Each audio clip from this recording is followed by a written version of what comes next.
السلام علیکم ورحمۃ اللہ الحمد للہ وحدہ والصلاة والسلام علی من لا نبی بعد۔ آج کا ہمارا سبق ہے سورۃ عبسہ آیت نمبر 1 تا 4 کا ترجمہ۔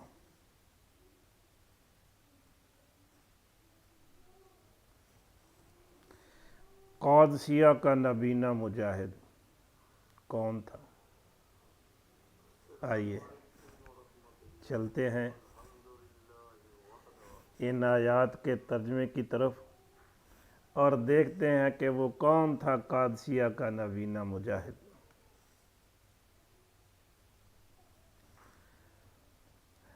اعوذ باللہ من الشیطان الرجیم، بسم اللہ الرحمن الرحیم۔ عبس وتولی ان جاءہ الاعمی۔ عبس تیوڑی چڑھائی، وتولی اور تولی رخ پھیر لیا۔ عبس وتولی تیوڑی چڑھائی اور رخ پھیر لیا، کس بات پر؟ کیوں؟ ان کہ جاء آیا، ہو اس کے پاس، الاعمی ایک نابینا شخص۔ نبی کریم صلی اللہ علیہ وآلہ وسلم کے پاس ایک نابینا شخص آیا تو آپ کی مجلس میں کچھ اور لوگ بیٹھے تھے، عرب کے سردار بیٹھے ہوئے تھے، ان کی موجودگی میں ایک نابینا شخص آتا ہے تو آپ کو اس کا آنا، اس وقت مداخلت کرنا گفتگو میں اچھا نہیں لگتا۔ تو اللہ تبارک و تعالیٰ کو بھی یہ بات پسند نہیں آئی کہ ایک ایمان والا شخص، ایک مومن شخص آیا ہے، اگرچہ وہ نبینہ ہے، تو اس نے اپنی سمجھ کے مطابق سوال کر لیا ہے۔ تو اسی پر اللہ تبارک و تعالیٰ نے قرآن مجید کی یہ آیات اتار دیں۔ عبس وتولی، تیوڑی چڑھائی اور رخ پھیر لیا، ان جاءہ الاعمی کہ ایک نابینا شخص آیا۔ اس نے تیوڑی چڑھائی اور رخ پھیر لیا کہ اس کے پاس ایک نابینا شخص آیا۔ یہ نابینا شخص کون تھا؟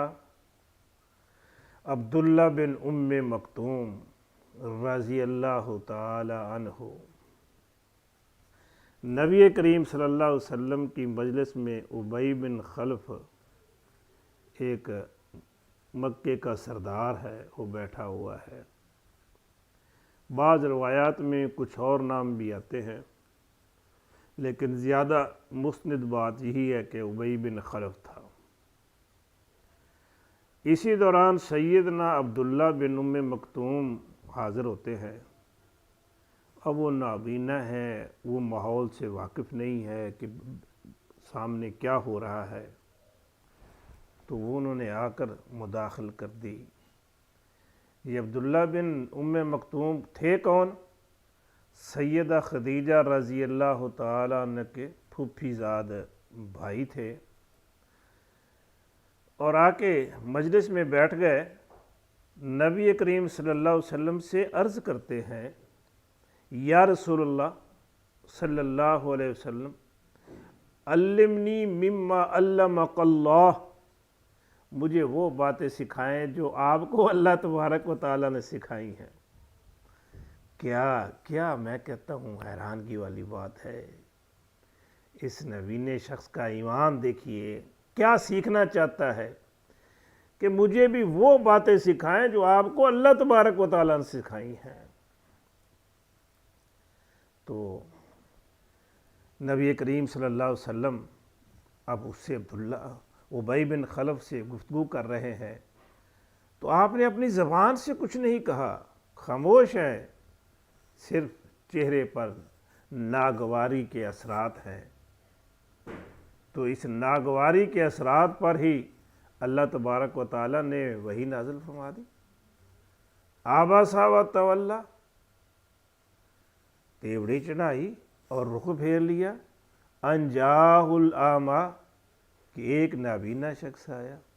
اور قربان جائیں پیارے نبی صلی اللہ علیہ وسلم پر بھی آپ کی صداقت اور امانت داری دیکھیے، وہی آئی ہے، گرفت ہو رہی ہے پیغمبر کی، نبی کریم صلی اللہ علیہ وسلم نے اس بات کو چھپایا نہیں، ویسے ہی جیسے وہی نازل ہوئی ہے اور ویسے ہی لوگوں کو سنا دی ہے۔ اور اس پر سیدنا عبداللہ بن ام مکتوم کے ساتھ ناراض نہیں ہوئے، اور بلکہ جب بھی وہ آتے نا خوش ہوتے، کیا فرماتے؟ مرحبا بمن آتبنی فیہ ربی، مرحباً، کہتے مرحباً بمن، اس شخص کے لیے مرحبا ہے، آتبنی فیہ ربی، جس پر میرے رب نے میرا عتاب کیا، میری گرفت کی، مجھ سے کہا، جی، اور اس کو دیکھ کر عبداللہ بن ام مکتوم کو خوش ہو جاتے ہیں۔ یہ ہے اسلام کا، اخلاقیات کا یہ معیار ہے۔ دیکھیے اخلاقیات پر اسلام کے اندر کوئی کمپرومائز نہیں ہے، جہاں جہاں بھی جو بات بھی کسی دوسرے شخص کے لیے، معاشرے میں رہنے والے دوسرے شخص کے لیے تکلیف دہ ہے، اس کے لیے نقصان دہ ہے، اس کی عزت پہ حرف آتا ہے، اس کو اسلام نے حرام قرار دے دیا ہے، اس بات سے روک دیا ہے۔ یہ عبداللہ بن ام مکتوم، یہ شروع کے ایمان لانے والے اور ہجرت میں بھی پہل کرنے والے یہ دوسرے آدمی ہیں جو مکہ سے ہجرت کر کے مدینہ تشریف لے جاتے ہیں، مدینے میں جا کے لوگوں کو قرآن پڑھایا کرتے تھے، مسجد میں اذان دیا کرتے تھے۔ نبی کریم صلی اللہ علیہ وسلم جب بھی مدینے سے باہر جاتے تو آپ کی عدم موجودگی میں سیدنا عبداللہ بن ام مکتوم مسجد میں نماز پڑھایا کرتے تھے، مدینے کا نظام سنبھالا کرتے تھے، اگرچہ نبی نہ تھے۔ 13 بار یہ سعادت نصیب ہوئی سیدنا عبداللہ بن ام مکتوم رضی اللہ تعالی عنہ کو۔ یہ نابینا ہے، گھر دور ہے مسجد سے، راستہ صاف نہیں ہے، پیارے حبیب صلی اللہ علیہ وسلم سے عرض کرتے ہیں کہ کیا میں گھر میں نماز پڑھ لوں؟ آپ نے فرمایا پڑھ لیں۔ پھر آپ نے پوچھا کہ آپ کو اذان کی آواز آتی ہے؟ تو انہوں نے عرض کیا جی اذان کی آواز تو آتی ہے۔ آپ صلی اللہ علیہ وسلم نے فرمایا عبداللہ پھر نماز مسجد میں ہی ہوگی، گھر میں نہیں ہوگی۔ دیکھیے عبداللہ بن ام مکتوم نابینا شخص کو بھی گھر میں نماز پڑھنے کی اجازت نہیں ملی، تو پھر یہ مسجد میں ہی نماز پڑھا کرتے تھے۔ سیدنا عبداللہ بن ام مکتوم یہ وہ شخص ہے کہ جب سیدنا عمر رضی اللہ تعالیٰ عنہ کا دور خلافت ہے، ایرانیوں سے جنگ شروع ہو گئی، تو یہ کہتے ہیں کہ میں نے جنگ میں جانا ہے۔ حضرت عمر رضی اللہ تعالیٰ عنہ منع کرتے ہیں کہ آپ نہ جائیں، آپ تو نبی نہ، کہتے نہیں مجھے جانا ہے۔ کیا کریں گے؟ میں کچھ بھی نہیں کروں گا، تو میں جھنڈا تھام کے کھڑا رہوں گا، مجھے کون سا نظر آنا ہے بھی کوئی مجھ پہ حملہ کر رہا ہے، میں جھنڈا گرنے نہیں دوں گا۔ تو خیر سیدنا عمر رضی اللہ تعالیٰ عنہ نے ان کو اجازت دے دی، تو قادسیہ کے میدان میں یہ جنگ ہوئی ایرانیوں کے ساتھ، بڑی سخت جنگ تھی، اور اسی جنگ میں سیدنا عبداللہ بن ام مکتوم رضی اللہ تعالی عنہ اللہ کو پیارے ہو گئے، شہید ہو گئے۔ یہ ہے قادسیہ کا نابینا مجاہد۔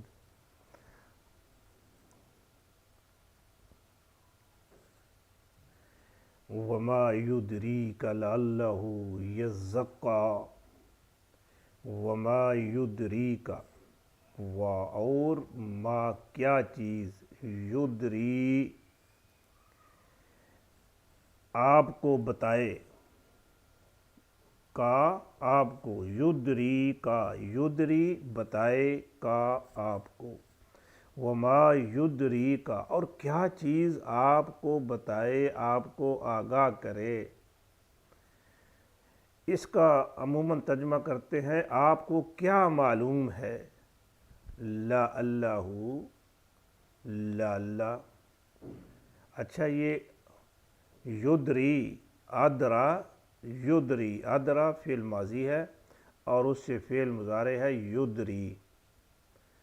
ادرا اس نے بتایا، اس نے آگاہ کیا، یدری وہ آگاہ کرتا ہے۔ وما یدری کا اور کیا چیز آپ کو آگاہ کرے، کون بتائے آپ کو، لا اللہ، لا اللہ شاید کہ وہ، لا اللہ شاید کہ وہ، یزکا، یزکا وہ خوب پاک ہو جائے، وہ گناہوں سے صاف ہو جائے۔ یہ اصل میں لفظ ہے تزکا۔ زکا کے معنی ہوتے ہیں کسی کو پاک کرنا، اور تزکا کے معنی ہوتے ہیں خود پاک ہونا۔ جیسے نا علامہ اس نے سکھایا، الرحمن علم القرآن، اور اگر تعلمہ ہو تو اس کے معنی ہوتے ہیں خود سیکھنا۔ باب تفاعل سے ہے تزکا، اس میں تکلف بھی پایا جاتا ہے اس باب میں، تزکا وہ پاک ہوا، یتزکا وہ پاک ہوگا۔ اور مخاطب کے لیے آتا ہے یتزکا، تزکا یتزکا۔ اب یہ جو تا ہے نا اس کو ضم کر دیا گیا ہے زا میں، زال میں، تا کو زال میں ضم کر دیا گیا ہے، اور یہ دیکھیں ڈبل زا آ گئی ہے، تا کو بدل دیا زال میں اور دو زال آ گئی تو لفظ بن گیا یزکا۔ اصل یہ لفظ ہے یتزکا، اس میں پڑھنے میں دشواری ہے تو اس کو بنا دیا گیا یزکا، وہ پاک ہو جائے، وہ خوب اچھی، اس میں چونکہ تکلف پایا جاتا ہے، وہ خوب اچھی طرح پاک ہو جائے، تقوی والا ہو جائے، نیک ہو جائے۔ وما یدریک لعلہ یزکا اور آپ کو کیا معلوم کہ شاید وہ خوب پاک ہو جائے۔ آپ نے عبداللہ بن ام مکتوم کے سوال کا جواب نہیں دیا، ہو سکتا تھا آپ اس کو جواب دے دیتے اور وہ اس پر عمل کر کے اور زیادہ نیکیاں حاصل کر لیتا۔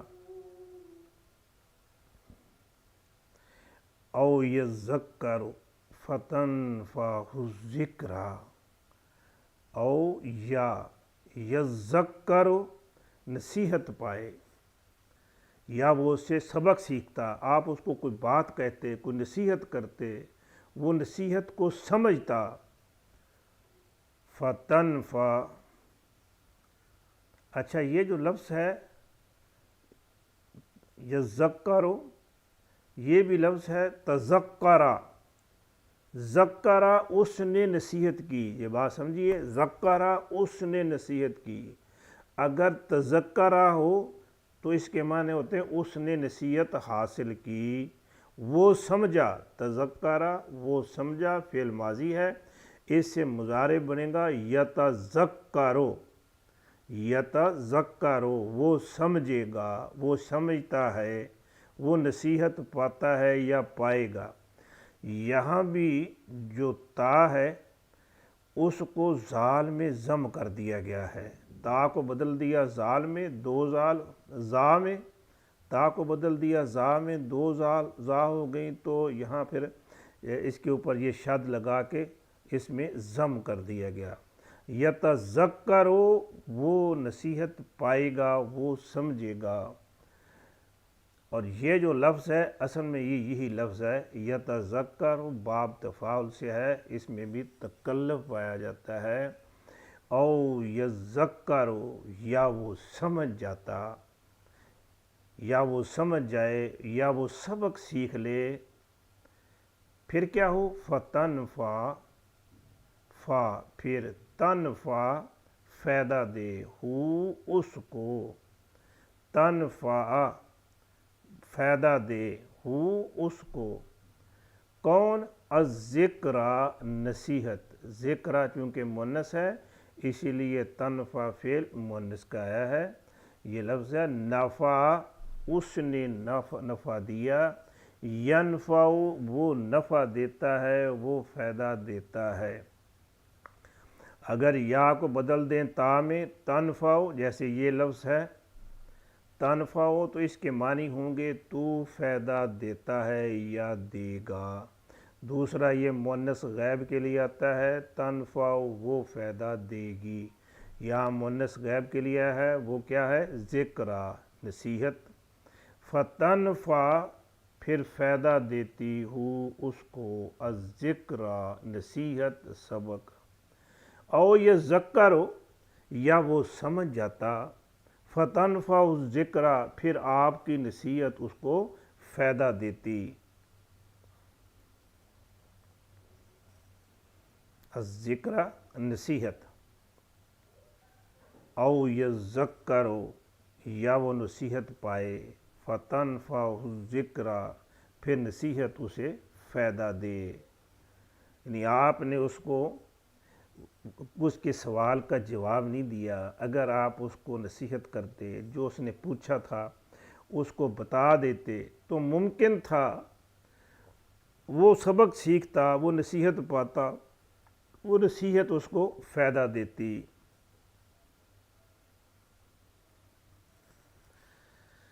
تو یہ تھے